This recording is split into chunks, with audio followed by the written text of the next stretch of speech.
Informasi lain pemirsa, Gubernur dan Wakil Gubernur Jakarta, Pramono Anung dan Rano Karno mendatangi Kejaksaan Agung Jumat pagi. Pramono selaku Gubernur meminta Kejaksaan Agung dapat mengawal program Pemprov.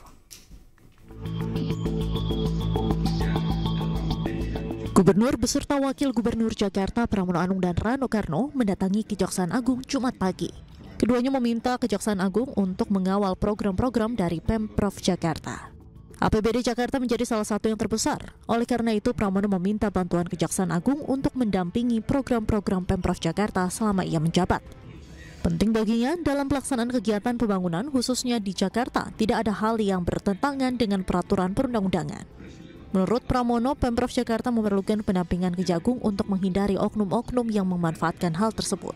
Secara khusus saya mohon kepada Kejaksaan Agung untuk mendampingi Jakarta di dalam berkontribusi untuk membangun bangsa ini. Karena Jakarta bagaimanapun sekarang ini menjadi pusat perekonomian global dan menjadi epicentrum ekonomi Indonesia.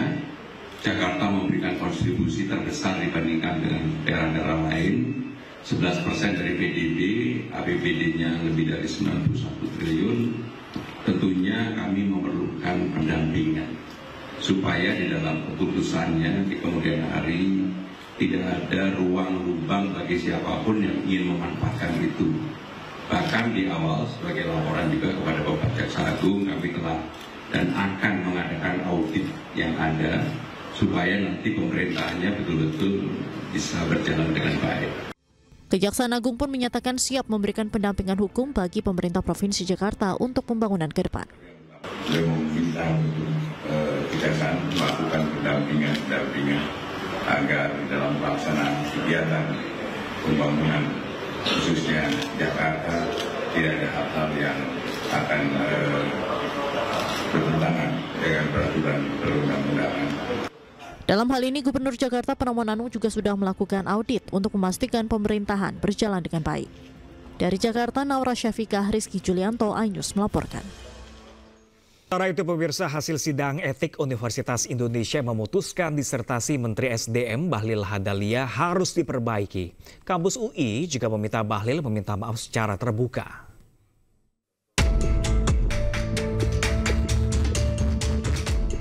Empat organ Universitas Indonesia telah mengambil keputusan dari sidang etik disertasi gelar Doktor Menteri ESDM Bahlil Lahadalia yang bermasalah. Keempat organ itu adalah Rektorat, Dewan Guru Besar, Senat Akademik, dan Majelis Wali Amanat. Sidang etik itu menghasilkan keputusan untuk melakukan pembinaan terhadap promotor, direktur, kaprodi, dan mahasiswa terkait yaitu adalah Bahlil Lahadalia. Bentuk pembinaannya adalah penundaan kenaikan pangkat untuk promotor dan kaprodi. Sementara Bahlil diminta memperbaiki disertasinya sesuai dengan ketentuan yang berlaku dan meminta maaf kepada publik.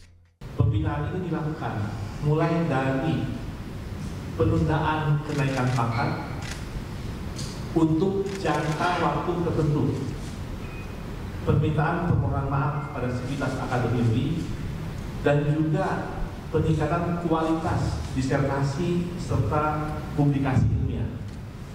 Lebih lanjut kami menegaskan bahwa persoalan ini harus dipandang secara menyeluruh sebagai momentum untuk melakukan evaluasi dan pembenahan sistem pendidikan khususnya di SKSP UI. Keputusan bersama yang diambil oleh empat organ Universitas Indonesia ini telah melalui proses yang transparan. Sementara itu, Bahlil Lahadalia mengakui ia belum mengajukan perbaikan disertasinya.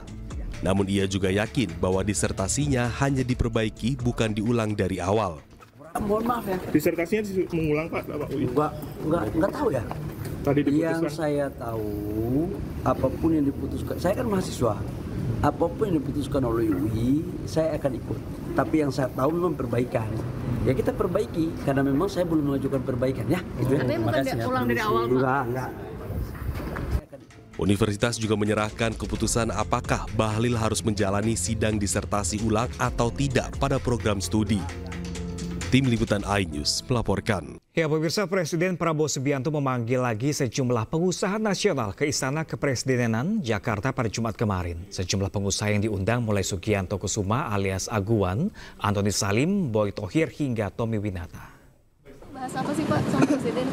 Oh enggak, ini apa namanya, Bapak mengutarakan program-program Danantara, makan gizi gratis, perumahan, terus ya kita semua para pengusaha dan Kadin semua ya mensupport karena memang itu bagus sekali untuk Indonesia lah gitu. Jadi karena kan kita banyak tahu masih banyak saudara-saudara kita yang masih berkekurangan, anak-anak kita yang masih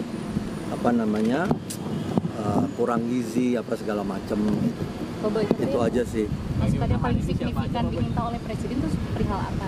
Ya kita diminta semua pihak, baik itu pengusaha, baik itu masyarakat menengah, baik itu individu, baik semualah kita bergotong royong bersama-sama membangun negara ini gitu. Karena memang kalau bukan kita siapa lagi kan gitu. Jadi berarti ini pertemuan pengusaha juga dengan internasional ya? Kenapa?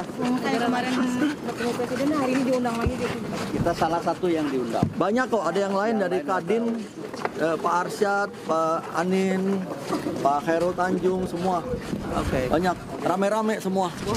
Iya. Ini pembahasannya spesifiknya soal apa Pak? Kalau boleh tahu Pak? Katanya diskusi ekonomi katanya sih. Ya. Ada tamu negara lain juga katanya Pak? Saya malah nggak tahu. Komitmen investasi juga Pak? Ya. Saya belum ditanya Pak. Terima kasih. Pertemuan apa Pak Aguan?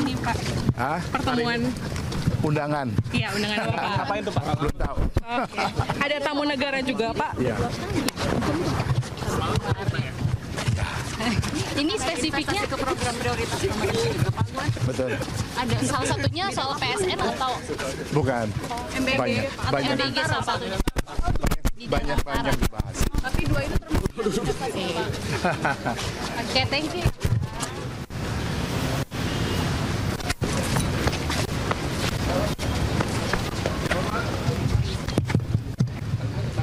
Jalan belum tahu. Kita diundang aja. Kita diundang.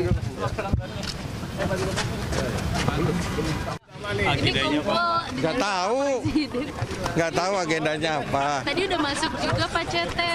Siapa? Hal lain Pak Haji Ihsan, Pak Boy Tohir. Oh iya. Ini membahas soal ekonomi persisnya atau seperti apa Pak? Saya nggak tahu nanti ya, karena belum tahu. Benar-benar saya nggak tahu gitu loh. Jadi dipanggil ya kita datang. Siapa aja? Ya. Belum tahu juga. Katanya ada tamu negara lain Pak Cete. Nggak, belum tahu nanti ya, gitu. Ya. Pak Ihsan, ini berarti bertemu Presiden ngomongin soal apa Pak? Tapi akan ada dengan pengusaha lainnya ya Pak, nanti kumpulnya agak sendiri aja ya? Bareng pengusaha lain ya Pak Ihsan ya? Nanti aja. Oke Pak.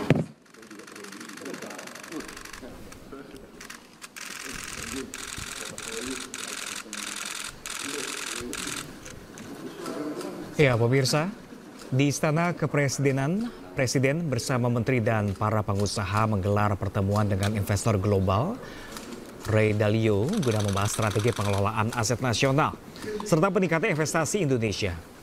Presiden juga memaparkan seputar Badan Pengelolaan Investasi dan Danantara yang baru saja diresmikan Februari kemarin, serta membahas penciptaan lapangan kerja di Indonesia. Sehari sebelumnya, Presiden Prabowo juga mengundang 8 pengusaha nasional ke Istana membahas sejumlah program pemerintah, salah satunya Danantara. Untuk membangun, menciptakan lapangan pekerjaan. Ada kesepakatan nggak Pak? Tadi di dalam lebih bahas apa? Penciptaan lapangan pekerjaan. Itu yang jadi fokus utama ya? Iya, penciptaan lapangan pekerjaan. Bapak tadi bilangnya ada jubir juga sih? Pokoknya ada penciptaan lapangan pekerjaan, juga supaya masyarakat lebih baik hidupnya, lebih makmur. Di bidang apa? Dan segala macam. Ini merespon soal maraknya PHK ya Pak? PHK ya Pak ya? Itu termasuknya supaya ke depan PHK selesai. Ada disinggung Terima kasih soal ya. Danantara nggak Pak? Tadi kan Iya, soal pembicaraan